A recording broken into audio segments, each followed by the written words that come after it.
pênalti. Em caso de vitória do Palmeiras por 1 de diferença, é pênaltis. Em caso de vitória do Palmeiras por 2 ou mais de diferença, é o Palmeiras que fica com a taça. O Abel Ferreira preservou jogadores na Libertadores, né? No empate com o San Lorenzo, tirou alguns jogadores do time. Ele não conta mesmo com o Dudu e com o Bruno Rodrigues, que estão lesionados. Vamos dar uma olhada no campinho, na provável escalação do Palmeiras, que tem vários retornos importantes e também algumas dúvidas. Você está conferindo aí, goleirão Everton, na zaga o Marcos Rocha, que pode dar lugar ao Lázaro com uma mudança de sistema tático, o Luan e o Murilo, daí o Mike joga lá na direita, com o Aníbal Moreno fazendo o centro, o Zé Rafael e o Piquerez na esquerda, o Rafael Veiga naquela ligação meio campo-ataque, o Henrique e o Flávio Lopes, esse o provável Palmeiras do Abel Ferreira. Falando do time do Santos, a grande dúvida ao longo dos últimos dias foi o atacante Júlio Furt. O Furt, ele sofreu um problema de lesão, está em recuperação, ele foi substituído em alguns treinamentos pelo Morelos, que pode começar esse jogo. O Fábio Carilli trabalhou muito a bola parada, tanto defensiva quanto ofensiva, por entender que é uma arma do Palmeiras e outra do Santos na mesma moeda. Escalação do Santos: João Paulo, daí na direita tem uma dúvida, o Aderlan ou o JP Sherman, Joaquim, Gil e Felipe Jonathan, Pituca, João Schmidt e Juliano, né? Eu sempre tenho essa dificuldade muito difícil também. Otero, Guilherme e Morelos ou Furt, essa a provável escalação do Santos para a decisão do Campeonato Paulista, que eu não tenho dúvida vai ser um jogão lá no Allianz Parque neste domingo. Mas domingo também nós temos outras decisões estaduais. Saindo de São Paulo, partindo para Minas Gerais, onde o clássico entre Cruzeiro e Atlético Mineiro vai decidir o Campeonato Mineiro. E o Mineiro, olha só, tem uma diferença em relação aos outros estaduais no regulamento. Eu estava esperando ele exatamente para falar isso. Daqui a pouquinho eu te conto. Primeiro eu vou te dizer que o jogo é no Mineirão. É às 3h30 da tarde, me corrija se eu estiver errado. 3h30 da tarde é um horário diferente também. E então, como é que a gente faz para acompanhar essa grande decisão de Minas Gerais, Adam? Depois do empate do jogo de ida, né, o Cruzeiro vai ter a vantagem da melhor campanha, daqui a pouco a gente fala melhor. Esse jogo vai ser, sim, às 3h30 da tarde, ele é um estadual da Globo. Então, vamos explicar por que vai acontecer esse horário tão diferente, né?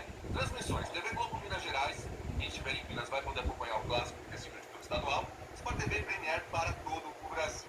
O que acontece é que a Globo, desde que ela não tem mais os campeonatos paulista e carioca, deixou de ocupar nos domingos e quartas-feiras os horários nacionais de futebol. Tanto é que a primeira transmissão nacional de futebol de quarta-feira foi agora na Libertadores, com a divisão de praças dos jogos do Palmeiras e Fluminense.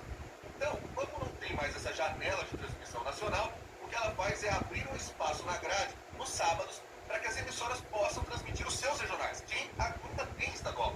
A Globo tem o Gaúcho, tem o Mineiro, tem o Pernambucano, tem o Cearense, mas não foi possível encaixar nessa janela de sábado a final do Campeonato Mineiro deste ano. Por quê? Porque na quinta-feira, tanto o Atlético Mineiro como o Cruzeiro entraram em campo pelas competições da Conmebol. O Atlético Mineiro, inclusive, o único brasileiro a vencer na Libertadores na primeira rodada da fase de grupos. O Cruzeiro jogou um pouco mais tarde.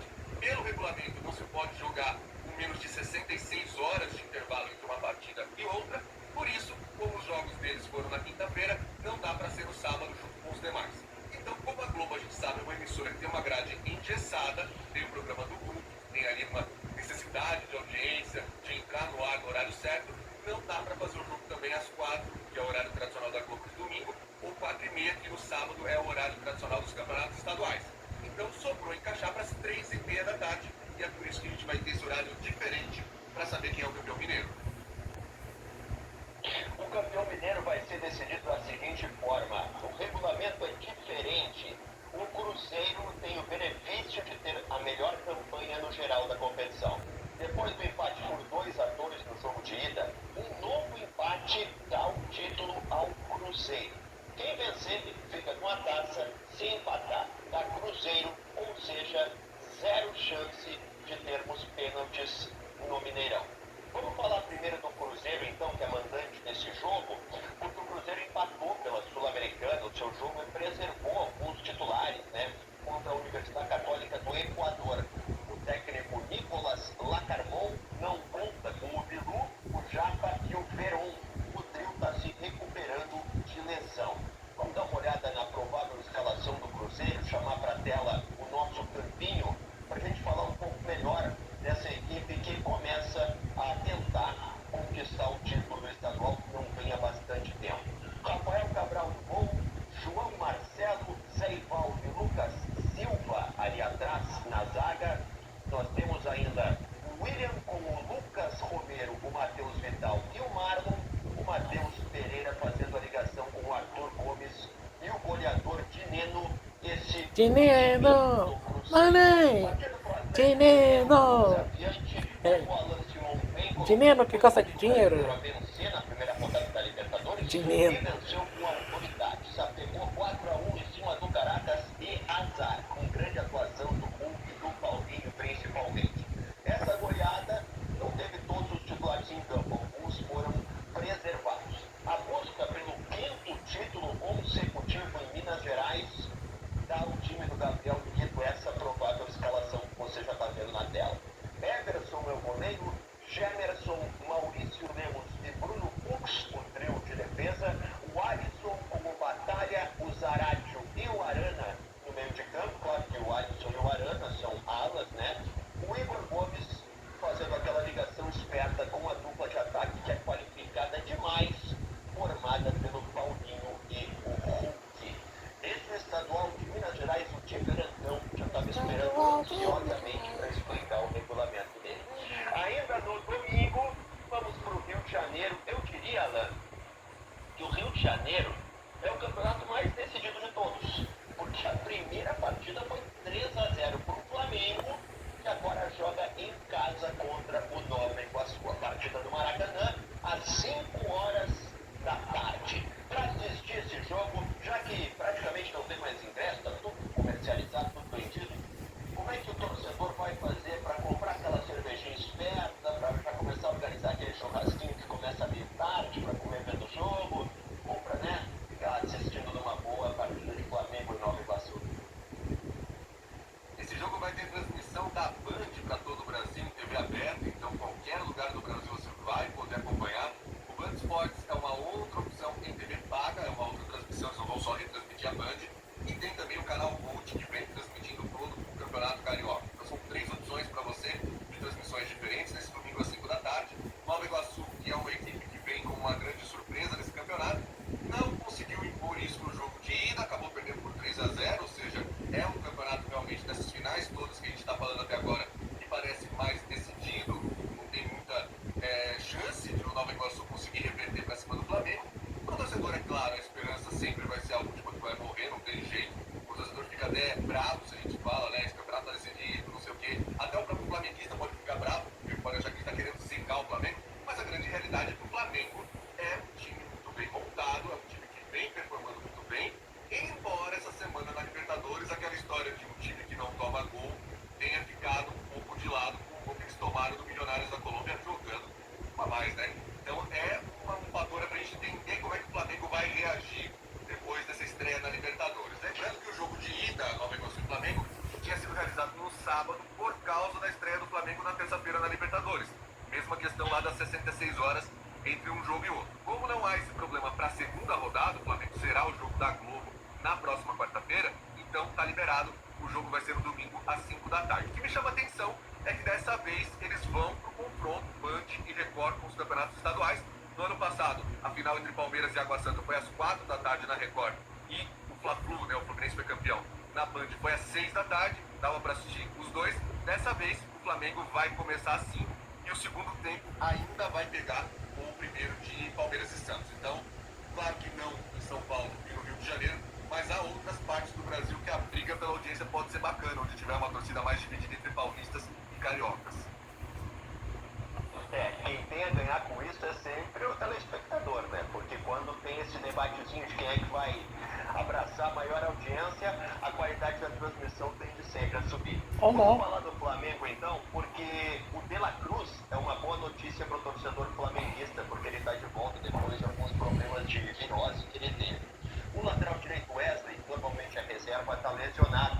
E havia uma dúvida em relação ao Varela, que sofreu uma lesão, ou teve um princípio, um indício de lesão, no jogo da Libertadores contra o Milionário. Ao que tudo indica, o Varela deve ir para a partida. O Tite rodou um pouco o elenco na Libertadores, é verdade, nesse empate com o time colombiano. E vamos chamar para a tela agora a provável escalação do Flamengo para essa decisão contra o Nova Iguaçu. Rossi no gol, Varela, Léo Pereira, Léo Pereira que fez aquele Thor, né, se fantasiou de Thor no aniversário do filho, Fabrício, Bruno e o Ayrton Lucas na esquerda, Pulgar, De La Cruz e De Arrascaeta no meio de campo, Luiz Araújo, Everton, Cebolinha e Pedro formando o trio de ataque. O Flamengo que ostenta essa larga vantagem com qualquer vitória, empate ou até derrota por até 2 de diferença, é campeão sem pênaltis. Se perder por 3 de diferença, vai para os pênaltis, e para o Nova Iguaçu ser campeão precisa vencer por 4 ou mais de vantagem. É muita coisa. Coloca na tela agora a escalação do Nova Iguaçu, porque nós temos também o campinho do Nova Iguaçu. Daí a surpresa do campeonato carioca. O goleiro é o Fabrício, que já está negociado com o Internacional depois do estadual. Rumo para Porto Alegre. Na defesa, Ian Silva, Gabriel, Sérgio, Rafael e Maicon. No meio de campo, o Índio joga com Albert na marcação, Iago, Bill e Xandinho, por sinal é bom jogador. Na frente, o Carlinhos, que também jogou muito bem esse estadual, foi um dos destaques do Nova Iguaçu. Fechamos o campeonato carioca, nós temos ainda 2 estaduais para domingo. Você que está nos acompanhando, esse é o bom de assistir. A gente está te contando jogo a jogo como é que você faz para acompanhar as finais dos campeonatos estaduais que acontecem neste final de semana, sábado e domingo. Perdeu alguma coisa? Volta no editor do YouTube e acompanha novamente. Esse conteúdo também vai ficar disponível no canal do Goiano YouTube.